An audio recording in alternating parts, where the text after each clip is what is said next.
Assalamualaikum warahmatullahi wabarakatuh. Alhamdulillahi rabbil alamin. Lahu ni'matu wa lahul fadlu wa lahul thana'ul hasan. Wassalawatullahil barrir rahim wal malaikatil muqarrabin ala sayyidina wa maulana Muhammadin wa ala alihi wa ashabihi tayyibin tahirin. Allahumma la sahla illa ma ja'altahu sahla wa anta taj'alul hazna idza syi'ta sahla. Allahumma arzuqna al-ikhlasa fin niyyati wal qawli wal amal wa ba'du. Ila nabiyil mustafa sallallahu alaihi wasallam wa ikhwanihi minal anbiya'i wal mursalin wa syuhada'i was salihin, khususan ila sultanil awliya Syekh Abdul Qadir Al-Jilani wa Syekh Ahmad Al-Rifai wa Syekh Bahauddin An-Naqsyabandi wa Syekh Abdullah Al-Harari wa ila muallif hadzal kitab al-Imam An-Nawawi wa ila muassisi jam'iyyati Nahdlatul Ulama Asy-Syaikh Muhammad Hashim Asy'ari wa Syaikh Bisri Samsuri wa Syekh Abdul Wahhab Hasbuh wa ila arwahi jami'i ahli al-qubur minal muslimin wal muslimat wal mu'minin wal mu'minat min masyariqil ardi ila magharibiha, khususan ila arwahi abaina wa ummahatina wa ajdadina wa jaddatina wa masyayikhina wa masyayikhi masyayikhina. Al-Fatihah. A'udzu billahi minasy syaithanir rajim. Bismillahirrahmanirrahim. Alhamdulillahi rabbil alamin. Ar-Rahmanir Rahim.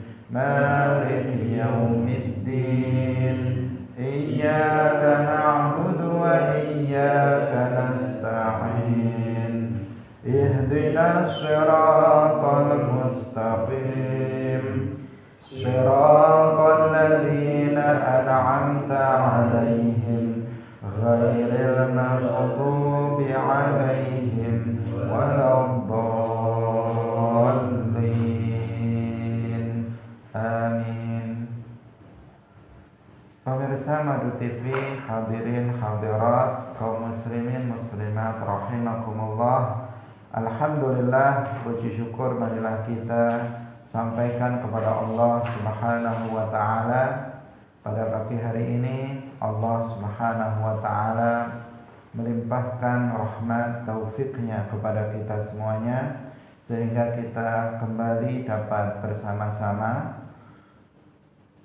Kali ini kita telah berada di bulan Syawal. Semoga Allah Subhanahu wa taala terus memberikan taufiknya kepada kita, sehingga kita dapat melestarikan, mengistiqomahkan apa yang kita lakukan, ketaatan-ketaatan yang kita lakukan selama di bulan Ramadan. Salawat dan salam semoga tetap terlimpahkan kepada Nabi Agung Nabi Muhammad sallallahu alaihi wasallam, para sahabatnya, keluarganya, dan seluruh umat Islam yang mengikuti beliau hingga yaumil qiyamah. Dengan memperbanyak salawat kepada Rasulullah, semoga kita semuanya termasuk umat Rasulullah yang mencintai beliau, sehingga kelak di yaumil qiyamah kita dikumpulkan bersama beliau di dalam surganya Allah. Amin ya rabbal alamin. Pemirsa yang dirahmati oleh Allah Subhanahu wa taala, mulai pada pagi hari ini insya Allah kita akan melanjutkan pengajian kita kitab Al-Arba'in An-Nawawiyah yang belum selesai. Kita telah sampai pada hadis yang ke-33. Hari ini masuk pada hadis yang ke-34. Mari kita mulai. An Abi Sa'id Al-Khudri radhiyallahu anhu qala sami'tu Rasulullah sallallahu alaihi wasallam yaqul man ra'a minkum munkaran falyughayyirhu biyadihi fa in lam yastati' fa bilisanihi fa in lam yastati' fa biqalbihi wa dzalika adhaful iman. Rawahu Muslimun. An Abi Sa'id kacerita saking Abi Sa'id Al-Khudri radhiyallahu muga-muga ridhoni sapa Allah Gusti Allah anhu saking Abi Sa'id Al-Khudri.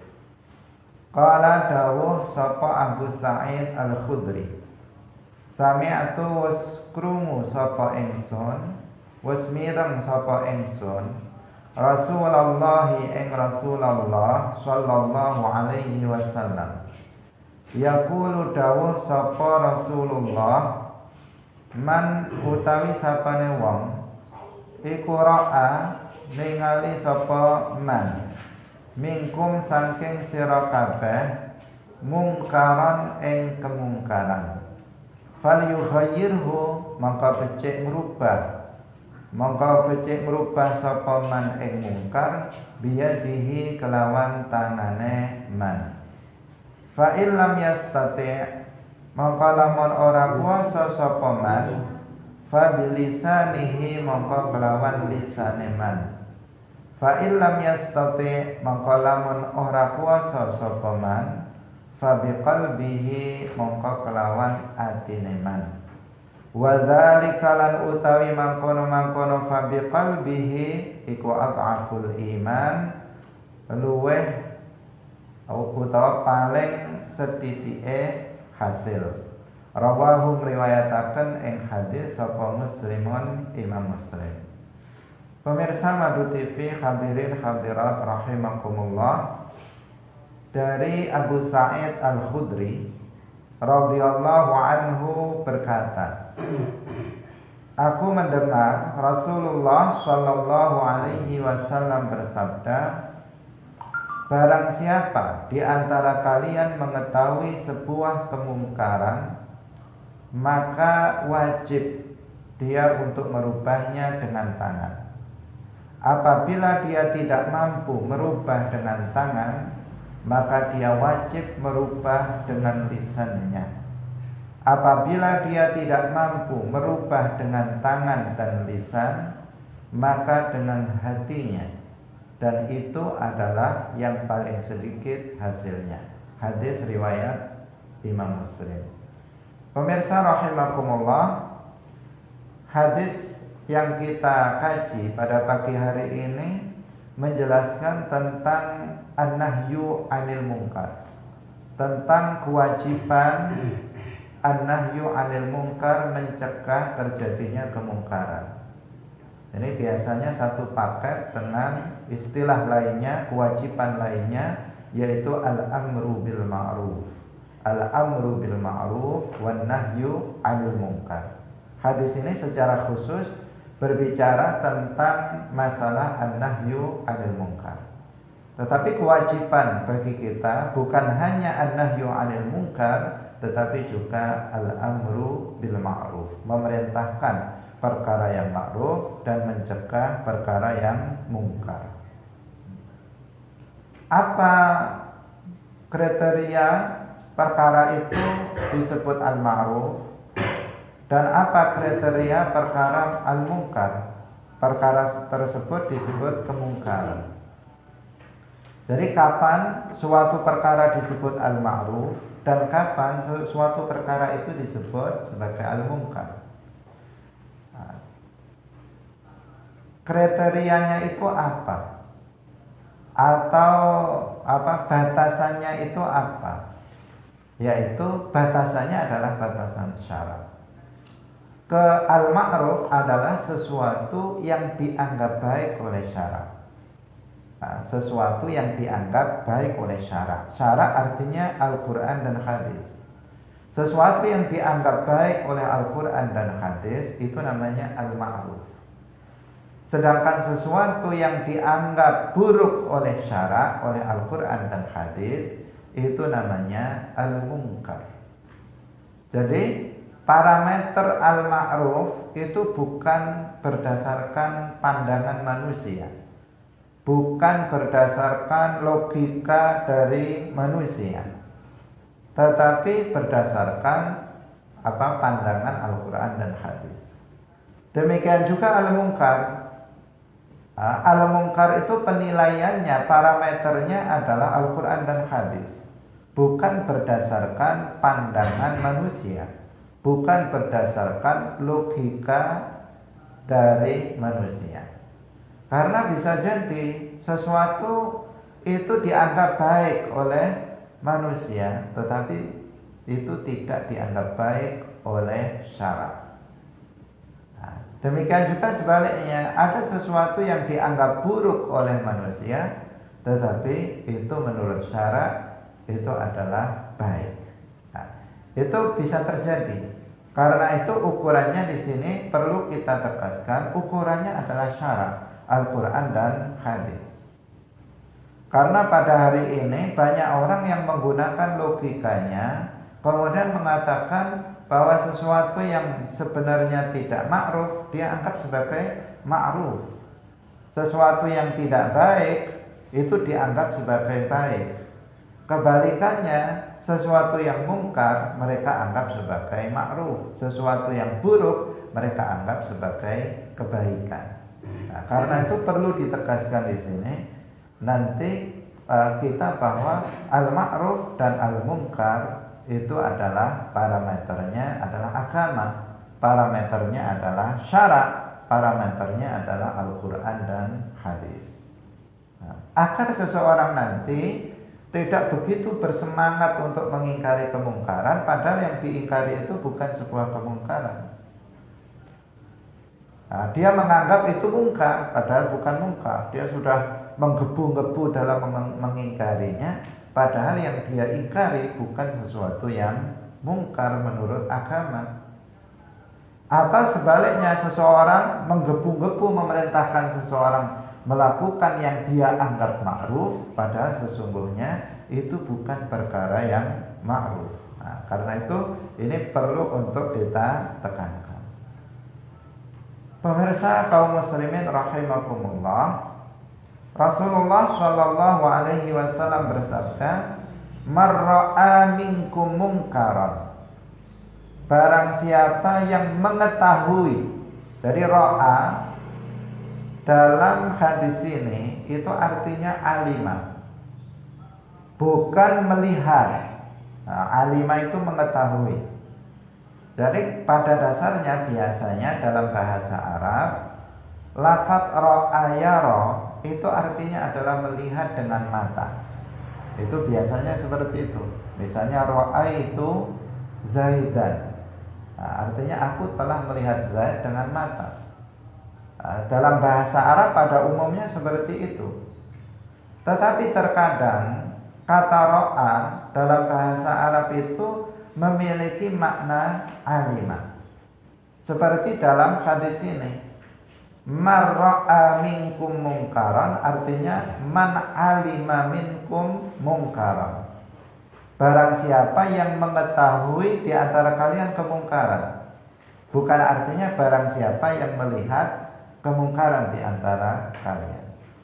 Ini penting untuk kita pahami. Kenapa? Karena tidak setiap orang yang mengetahui harus melihat. Bisa seseorang mendengar, oh di sana ada sebuah kemungkaran, di sana dilakukan minuman keras, di sana ada perzinahan. Dia tidak melihatnya dengan mata secara langsung, tetapi dia mengetahuinya dari berita orang yang thiqah, dari berita orang yang terpercaya. Orang yang terpercaya yang melihat peristiwa kemungkaran itu memberitahukannya kepada kita. Maka di sini apa? Kita mengetahui, tetapi kita tidak melihat secara langsung. Nah, kewajiban an-nahyu 'anil munkar itu bagi orang yang mengetahui, bukan hanya terbatas bagi orang yang melihat. Jadi, kewajibannya bukan terbatas pada orang yang melihat saja dengan mata, tetapi juga bagi orang yang mengetahui terjadinya kemungkaran. Karena kalau melihat itu pasti mengetahui. tetapi orang yang mengetahui belum tentu dia melihat. Dan ini ada makna seperti ini, ro'a dengan arti alima itu ada dalam nas Al-Quran maupun hadis. Misalnya ayat alam taro kaifa fa'ala rabbuka bi ashabil fil, alam taro itu kan berasal dari kata ro'a yara. Alam taro kaifa fa'ala rabbuka bi ashabil fil itu bukan artinya bukankah kamu melihat, tetapi bukankah kamu tahu wahai Muhammad.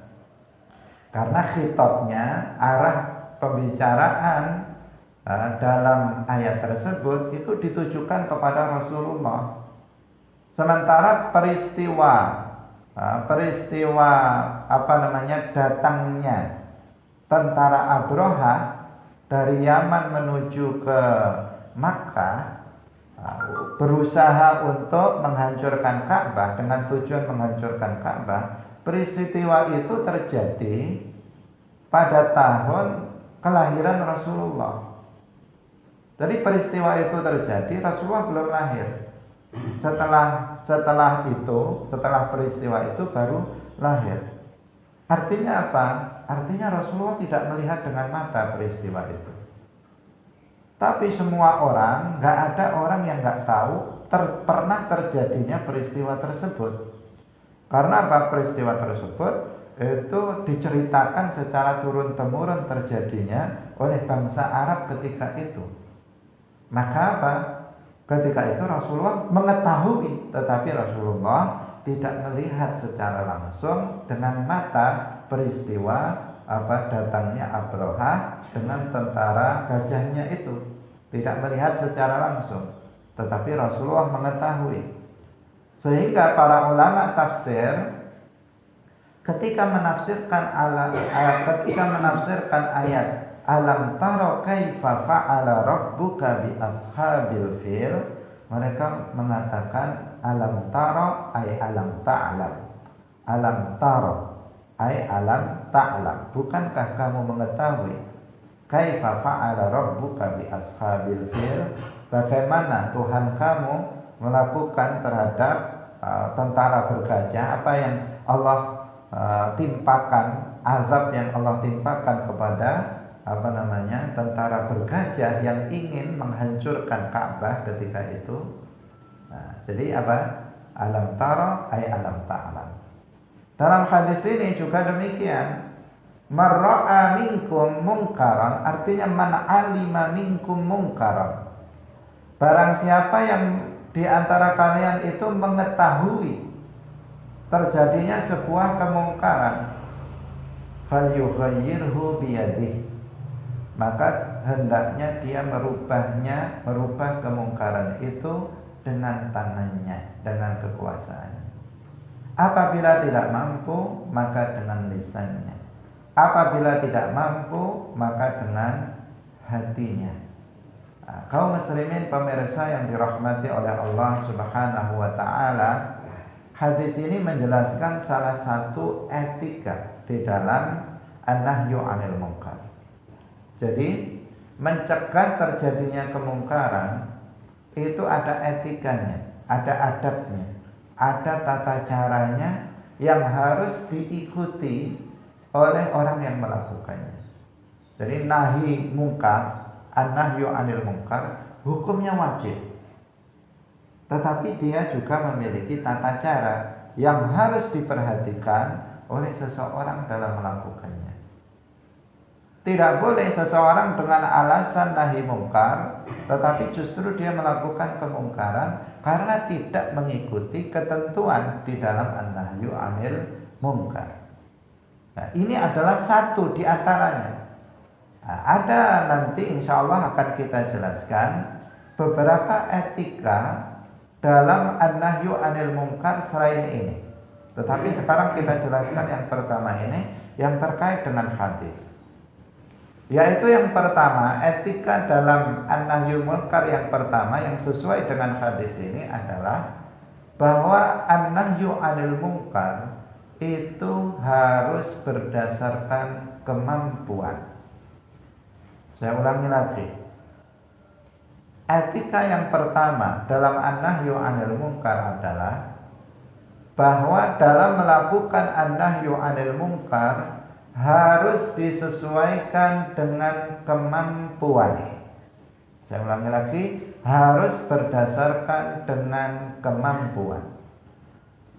Tidak boleh seseorang kemudian memaksakan diri padahal dia tidak mampu melakukannya. Nah, kemampuan itu berdasarkan tahapan. Yang pertama adalah dengan tangan, biyadih. Nah, tangan ini bisa berarti tangan secara fisik.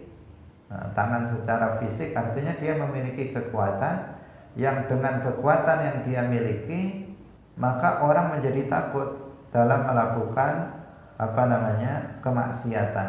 Maka dia harus mengingkarinya dengan tangan. Bukan berarti dia harus menamparnya, bukan berarti dia harus memukulnya. Tetapi karena dia memiliki kekuatan yang dikenal oleh orang-orang itu, misalnya para pelaku dosa, para pelaku maksiat itu mengetahui bahwa dia memiliki kekuatan yang luar biasa. Dia memiliki ilmu silat yang luar biasa misalnya. Dia memiliki pukulan yang mematikan. Tangan kanannya kalau dipukul kuburan misalnya. Tangan kirinya rumah sakit misalnya. Orang tahu dengan itu, maka kalau ada orang mabuk misalnya, dia datang itu buyar semua, ketakutan semua.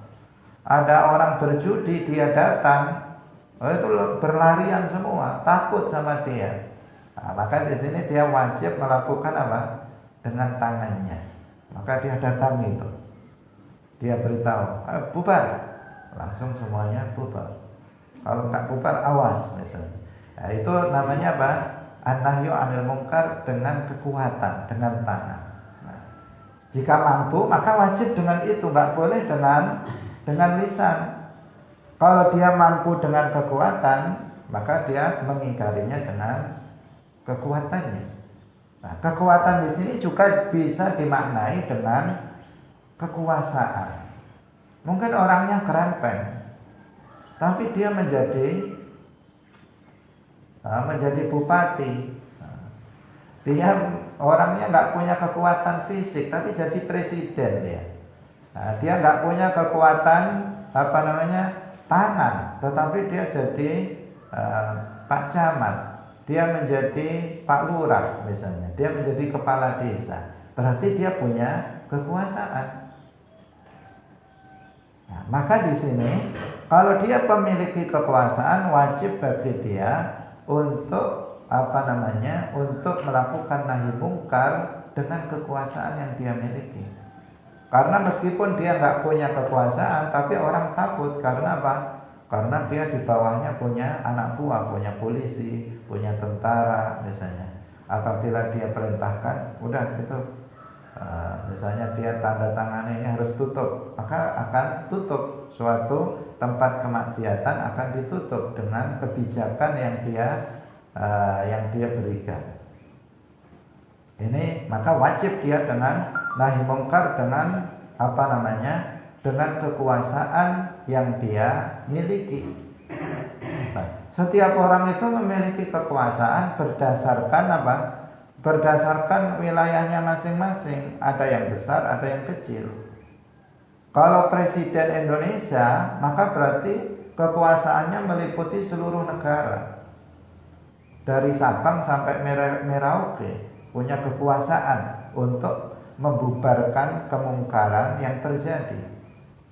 Kalau dia misalnya gubernur Jawa Timur misalnya, maka dia memiliki kekuasaan satu provinsi.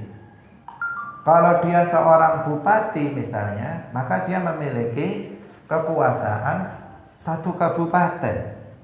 Kalau dia camat, maka dia memiliki kekuasaan satu kecamatan. Kalau dia lurah, maka dia memiliki kekuasaan satu kelurahan, satu desa. Kalau dia itu Pak RT, maka dia memiliki kekuasaan satu RT itu. Kalau dia adalah kepala rumah tangga, maka dia memiliki kekuasaan di rumah tangga itu. Misalnya seorang laki-laki, dia memiliki kekuasaan di rumah tangga itu terhadap istri dan anak-anaknya. Nah, maka dia berarti kalau nahi mungkar keluar, dia nggak bisa dengan kekuatannya, nggak mampu dia, karena dia nggak punya kekuasaan dan nggak memiliki kekuatan fisik misalnya. Tetapi kalau kepada istri dan anaknya dia mampu, maka dia wajib nahi mungkar dengan tangannya, dengan kekuasaannya di rumahnya. Nah, misalnya ada istrinya misalnya melakukan maksiat, melakukan suatu perbuatan maksiat, maka dia bisa mendatanginya dengan dipegang tangannya, kemudian ditarik, diajak pulang ke rumah misalnya. Dia bisa melakukan itu. Misalnya anaknya misalnya melakukan maksiat, melakukan kemungkaran, maka kemudian dia menarik tangannya untuk meninggalkan tempat kemaksiatan itu. Maka ini berarti dia bisa, karena dia dalam kekuasaan dia. Istri dan anaknya itu dalam kekuasaan dia, maka dia wajib dalam sekup yang kecil ini melakukan nahi mungkar dengan dengan tangan. Jadi setiap orang memiliki kekuasaan, meskipun kekuasaannya berbeda-beda antara satu dengan yang lain. Yang satu kekuasaannya kecil, yang satu kekuasaannya besar. Maka setiap orang memiliki kewajiban untuk nahi mungkar pada sesuatu kemungkaran yang terjadi dalam kekuasaannya masing-masing, yang sekupnya berbeda antara satu dengan yang lainnya. Kaum muslimin pemirsa yang dirahmati oleh Allah Subhanahu wa taala, kalau seorang bupati, maka berarti kekuasaannya satu kabupaten. Kalau dia mengetahui ada, tidak harus melihat, dia mengetahui mendengar, di sana ada minum-minuman keras misalnya. Nah, setiap malam terjadi di sana minum-minuman keras, maka dia wajib untuk mengingkarinya, untuk mencegah terjadinya. Misalnya dia dengan mengerahkan polisi, dengan mengerahkan Satpol PP misalnya, untuk kemudian membubarkannya, atau tanpa dengan banyak omong, langsung dia mengeluarkan sebuah peraturan, atau dia mengeluarkan sebuah peraturan daerah, keputusan, misalnya harus dibubarkan, ditutup dan seterusnya. Itu bisa dilakukan di daerah kekuasaannya. Jadi memiliki kekuasaan itu penting dalam rangka untuk al-amru bil ma'ruf wan nahyu 'anil munkar. Salah satu fungsinya itu adalah al-amru bil ma'ruf wan nahyu 'anil munkar. Karena kalau seseorang, ini dalam hadis yang lain itu disebutkan, kalau seseorang itu dengan sengaja membiarkan terjadinya kemungkaran terjadi di daerahnya, maka ini membahayakan semua orang, membahayakan semua orang. Yaitu apa? Allah Subhanahu wa taala itu akan menurunkan azab, menurunkan hukuman untuk semua orang. Jadi kalau di suatu daerah yang kecil atau daerah yang besar terjadi kemungkaran, kemudian tidak dilakukan ingkarul mungkar, nggak ada satupun yang mengingkari kemungkaran itu. Penguasanya diam, para ulama, para kiainya juga diam misalnya. Tidak ada yang bicara, tidak ada yang berusaha untuk mencegah kemungkaran itu, baik dengan kekuasaan, baik dengan lisan atau dengan hati, tidak ada. Maka Allah Subhanahu wa taala akan menurunkan iqabnya. Dalam hadis disebutkan, innan nasa idza ra'au al-munkara falam yughayyiruhu aw syakka ayyahumahumul iqab, atau ausyaka ayya ummahumullahu bi'iqabin. Sesungguhnya manusia jika mereka melihat kemungkaran kemudian mereka tidak mencegahnya, mereka melihat kemungkaran kemudian mereka tidak mencegah terjadinya kemungkaran itu, maka dikhawatirkan ausyaka ayya ummahumullahu bi'iqab, dikhawatirkan Allah meratakan azab kepada semua. Karena itu salah satu muhasabah kita hari ini, kita ditimpa musibah. Ditimpa musibah bagi sebagian orang itu adalah bisa jadi itu adalah memang ujian dari Allah, dan bisa jadi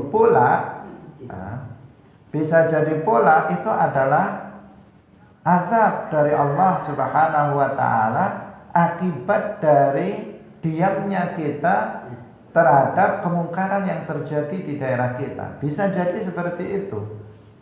Jadi kita katakan bisa jadi karena itu. Kita tidak memastikan, tetapi bisa jadi terjadinya musibah yang menimpa seluruh manusia. Itu bisa jadi karena diamnya kita terhadap kemungkaran berdasarkan hadis ini. Innan nasa idza ra'au al-munkara falam yughayyiruhu ausyaka ayya ummahumullahu bi'iqab. Dan kemungkaran yang paling besar itu, kemungkaran yang paling mungkar itu adalah kekufuran dan kesyirikan. Kekufuran dan kesyirikan itu kekufuran yang paling besar, dan itu yang banyak tidak diingkari justru. Kalau ada orang mengingkari misalnya perjudian, banyak orang yang mengingkari mabuk-mabukan, minuman keras, narkoba, sudah banyak yang melakukannya. Kemudian mengingkari terjadinya perzinaan, sudah dilakukan, banyak yang dilakukan, meskipun ada juga yang tidak melakukannya. Banyak yang orang memiliki kekuasaan tetapi tidak berusaha untuk mencegah terjadinya kemungkaran itu. Tetapi orang yang mengingkari kemungkaran dalam akidah itu sedikit sekali. Bahkan dalam melalui kekuasaan itu hampir-hampir tidak ada. Sekarang ini banyak sekali aliran-aliran, paham-paham yang menyimpang, yang sesat dari Ahlus Sunnah wal Jamaah. Mereka mengajarkan akidah-akidah yang bertentangan dengan akidah Ahlus Sunnah wal Jamaah. Misalnya mengajarkan tasbih, menyerupakan Allah dengan makhluk.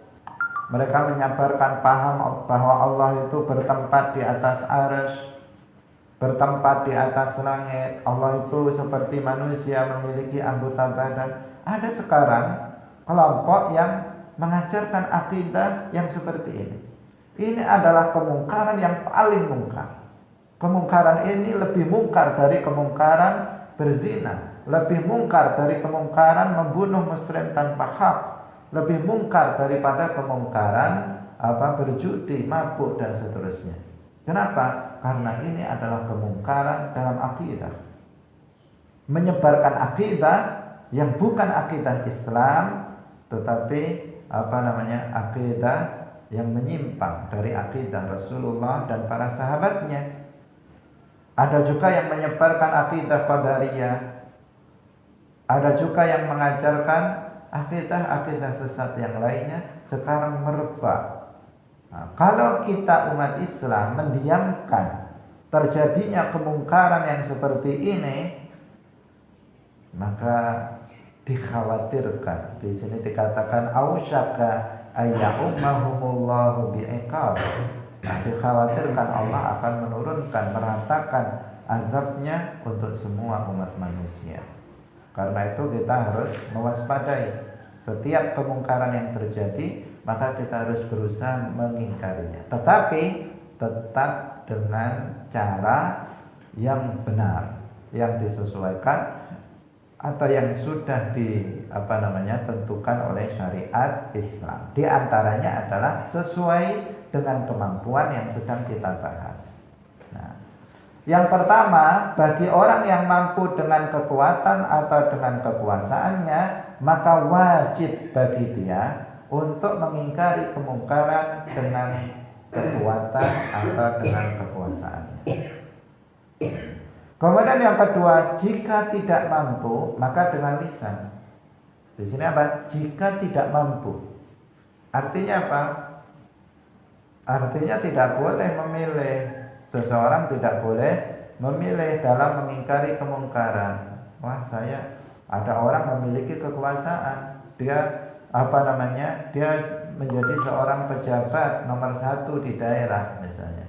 Kemudian saya daripada risiko nanti nggak dipilih lagi, misalnya tahun depan waktu pemilihan, lebih baik saya pakai lisan saja, menghimbau, cuman menghimbau saja agar tidak melakukan kemaksiatan.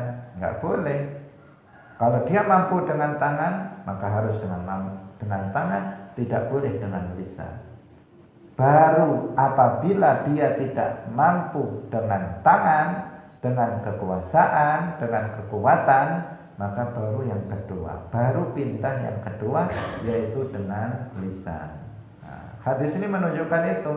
Hadisnya mengatakan apa? Fa'illam yastati', apabila tidak mampu, maka baru fabilisanihi, maka baru dengan lisannya. Sehingga ini menunjukkan apa? Ini bukan pilihan, harus berurut sesuai kemampuan. Mampu dengan kekuasaan, harus dengan kekuasaan, tidak dengan lisan. Nah, kalau tidak mampu dengan kekuatan, baru dengan lisan. Fabilisanihi. Bagaimana dengan lisan? Dengan lisan artinya dengan menasihati orang yang melakukan maksiat, orang yang melakukan kemungkaran, dinasihati agar meninggalkan kemungkaran itu dengan lisan. Kalau kita misalnya para kiai, para ustadz, para mubaligh, maka melalui mimbar-mimbarnya mereka mengingatkan, memberikan peringatan kepada masyarakat agar meninggalkan perbuatan-perbuatan yang mungkar.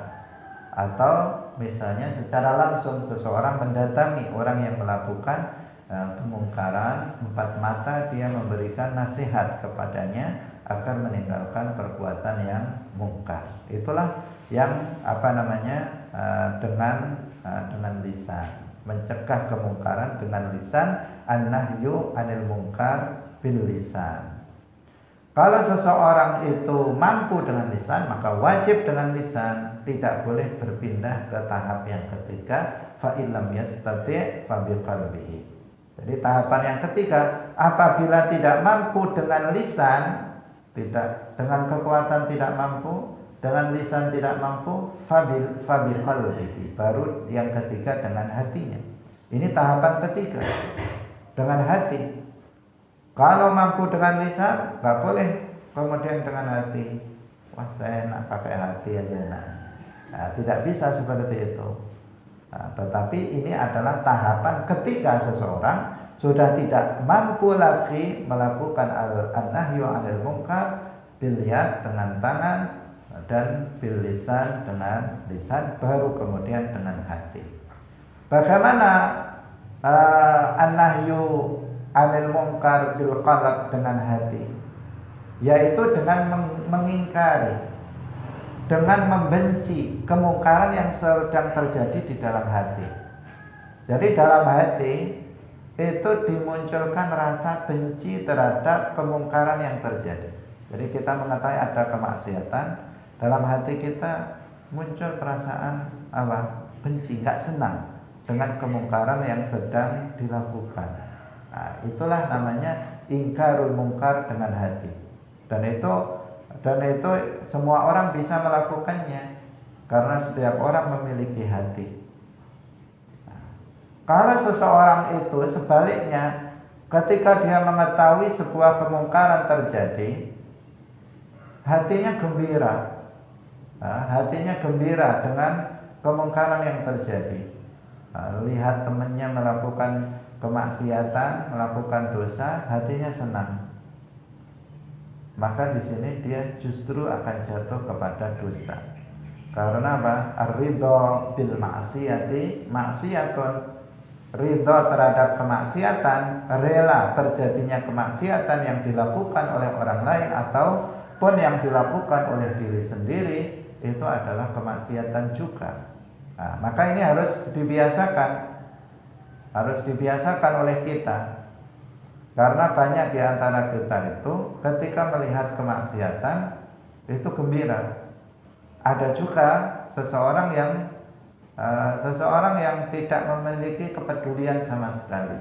Ketika melihat kemungkaran, ya tidak gembira, ya tidak susah, ya tidak benci, biasa-biasa saja. Apalagi kemungkaran yang paling mungkar yang dilakukan oleh orang yang berakidah sesat, misalnya mendengar melihat ada seseorang berceramah dalam sebuah mengucapkan perkataan yang kufur, atau dalam buku tertulis ajaran-ajaran yang menyimpang dari aswaja ahli sunnah wal jamaah, maka harus muncul dalam hati kita minimal perasaan nggak senang nih, gimana ini? Maksiat ini adalah kemungkaran, dalam hati harus tidak senang. Jangan kemudian biasa-biasa saja. Harus terlihat bahwa dia marah, bahwa dia nggak senang, bahwa dia benci terhadap perbuatan tersebut. Itu minimal seperti itu. Ini makna dari hadis sabda Rasulullah, wadzalika adhaful iman. Adhaful iman ini maknanya bukan bahwa itu adalah, bukan secara zahirnya bahwa itu adalah selemah-lemahnya iman. Ini pada umumnya diterjemahkan secara harfiah. Secara letterlek mengatakan sebagian orang mengatakan orang yang mengingkari kemungkaran dengan hati, maka dia adalah orang yang imannya lemah. Ini tidak benar. Tidak benar. Kenapa tidak benar? Karena tadi itu tahapannya. Itu kan dengan hati itu kan karena tidak mampu dengan tangan dan lisan. Bagaimana seseorang tidak mampu melakukan dengan tangannya dan dia juga tidak mampu dengan lisannya, mampunya dengan hati, kemudian dia dikatakan lemah imannya. Karena dia punya kekuatan atau dia punya kekuasaan itu bukan karena diri pribadi dia. Dia nggak punya kekuatan itu ya karena memang ditakdirkan oleh Allah dia fisiknya ringkih misalnya.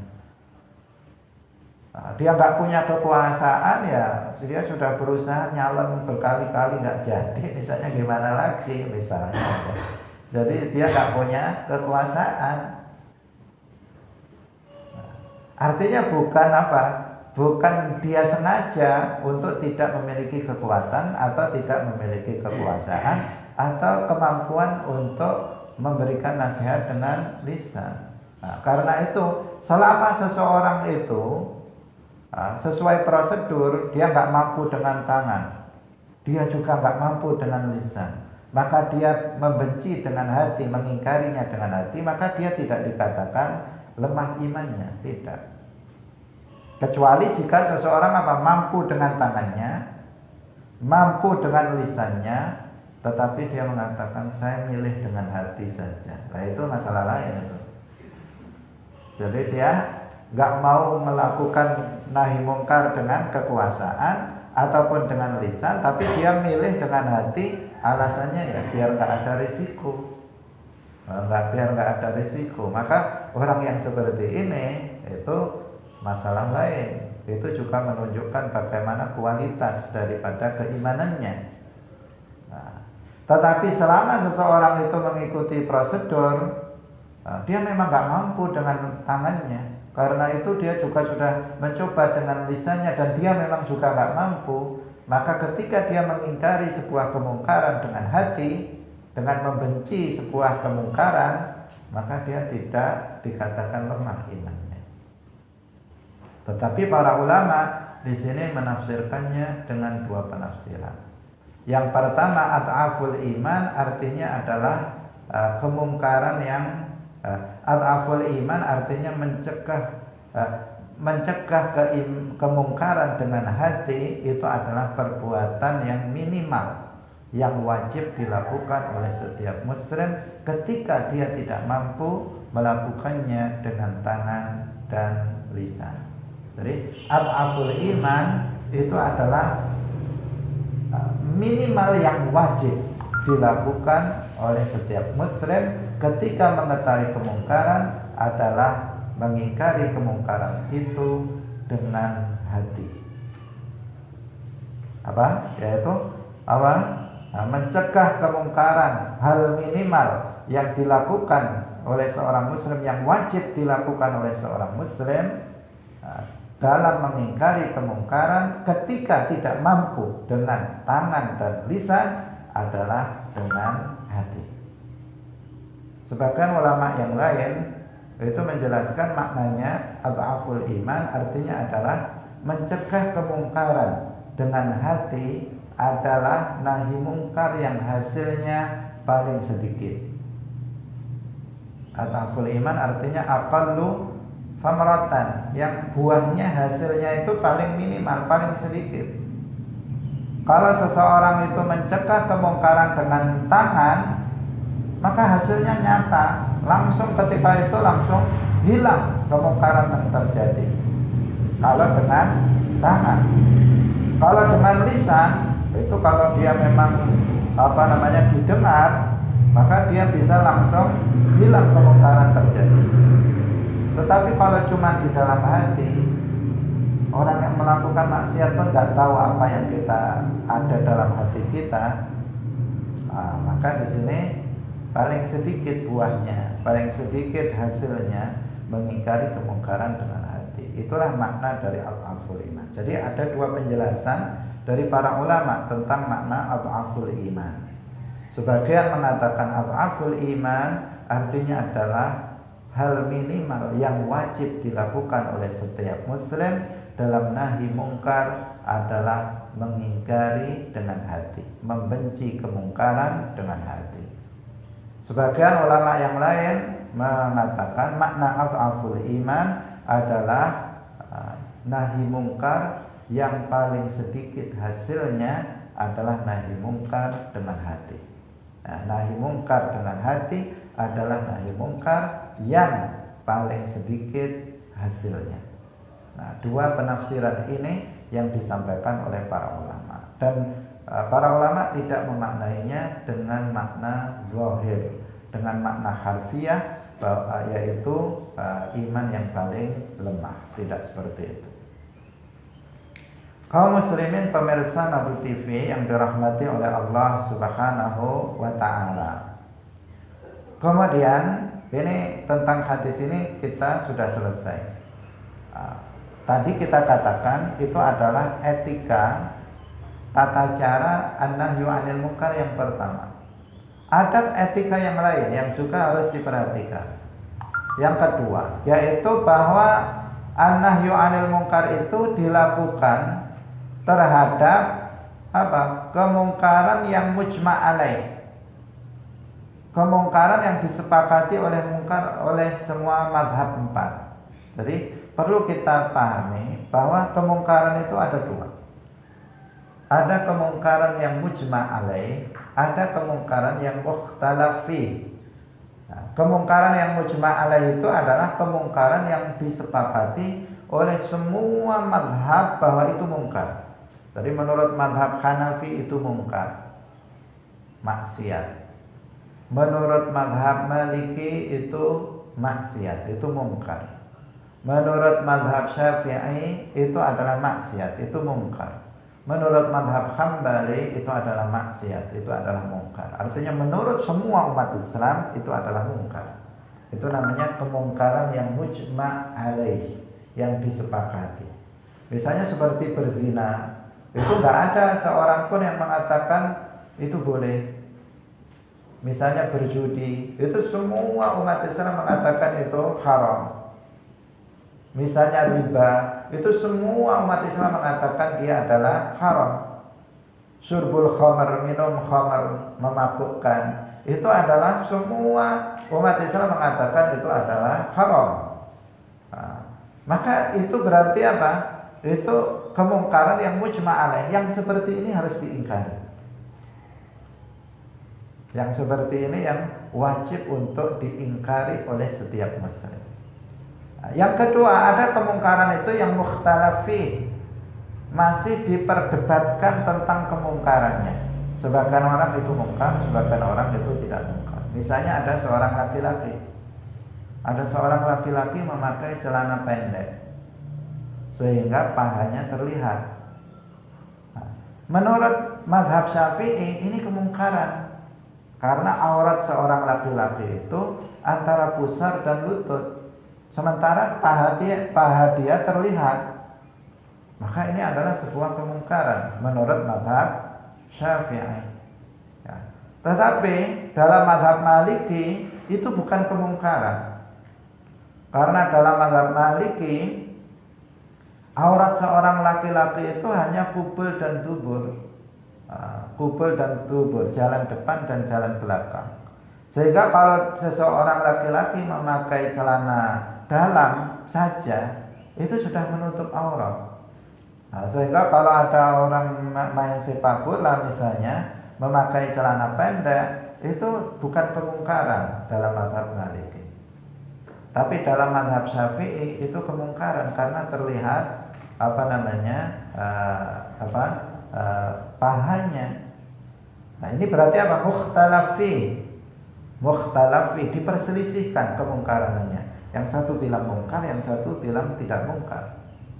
Maka yang seperti ini tidak boleh seseorang mengingkarinya. Tidak boleh seseorang mengingkarinya.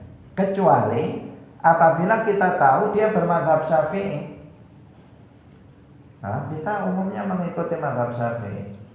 Kemudian kita lihat seorang laki-laki, dia menggunakan celana pendek, tidak menutup pahanya. Maka di sini kita boleh mengingkari kemungkaran. Kenapa? Karena menurut dia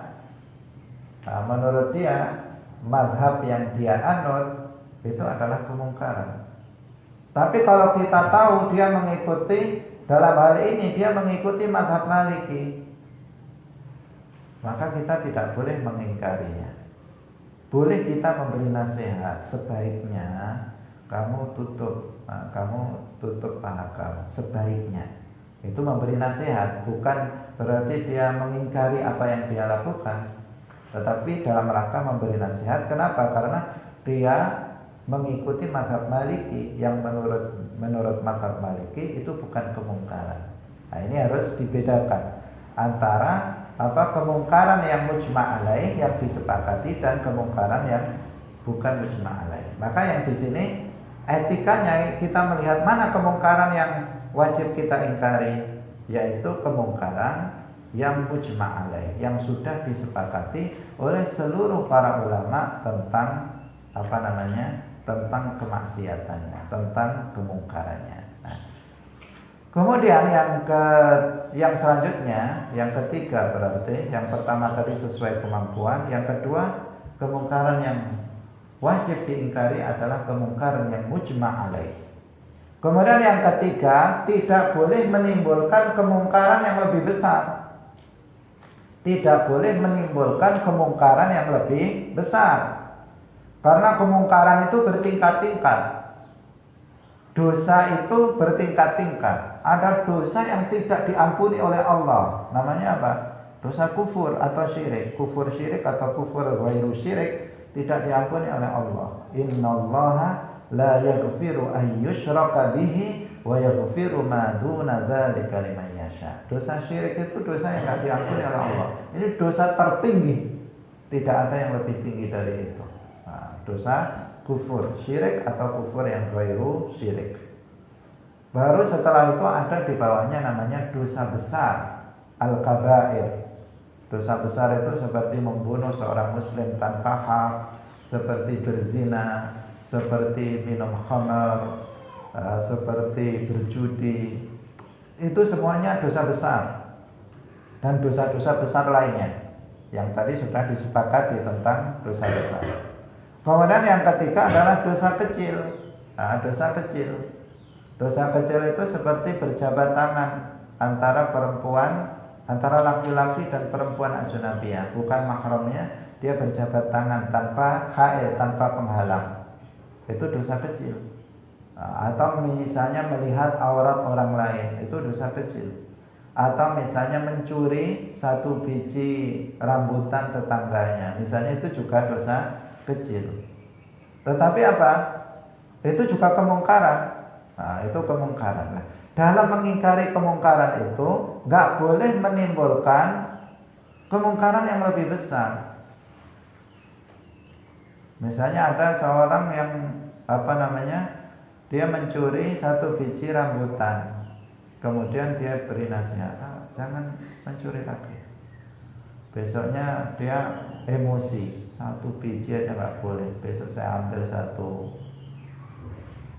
witnya, satu pohonnya semua saya ambil misalnya.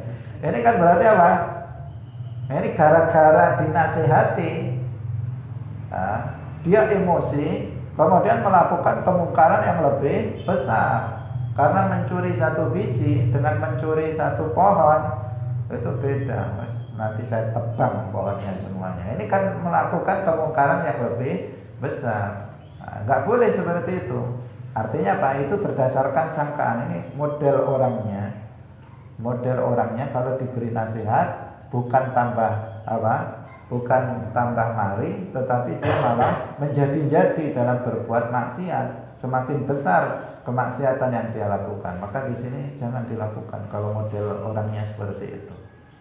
Misalnya ada orang mabuk itu apa? Dosa besar. Tapi kalau kita beri nasihat, biasanya ini sudah kita mengetahui wataknya. Kalau diberi nasihat dia malah mencaci maki agama. Dia malah mengatakan, agama Islam agama apa? Kayak begini aja nggak boleh misalnya.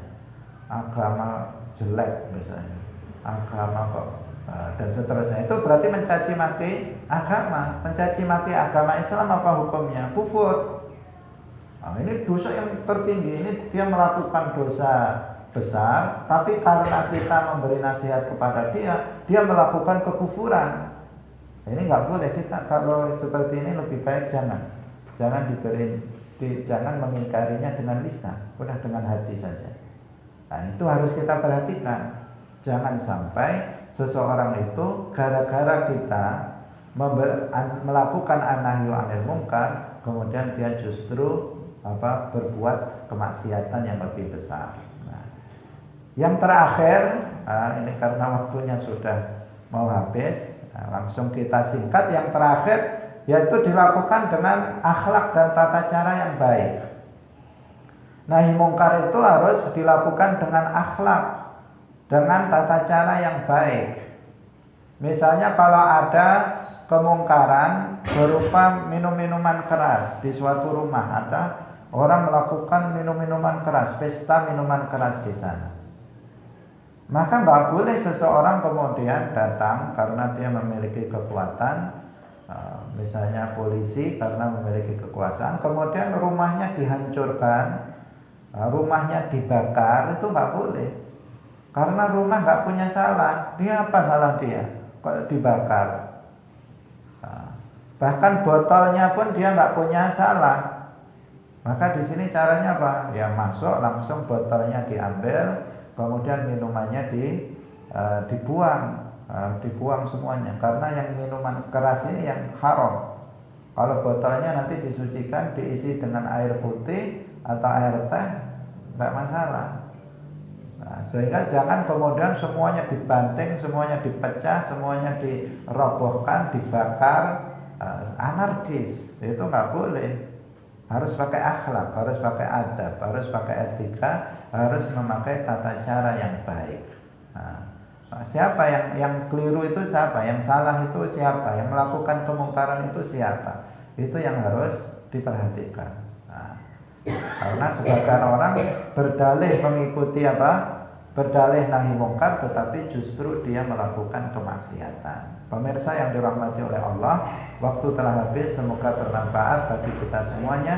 Barakallahu fikum, wallahul muwaffiq ila aqwamit thoriq. Wassalamualaikum warahmatullahi wabarakatuh.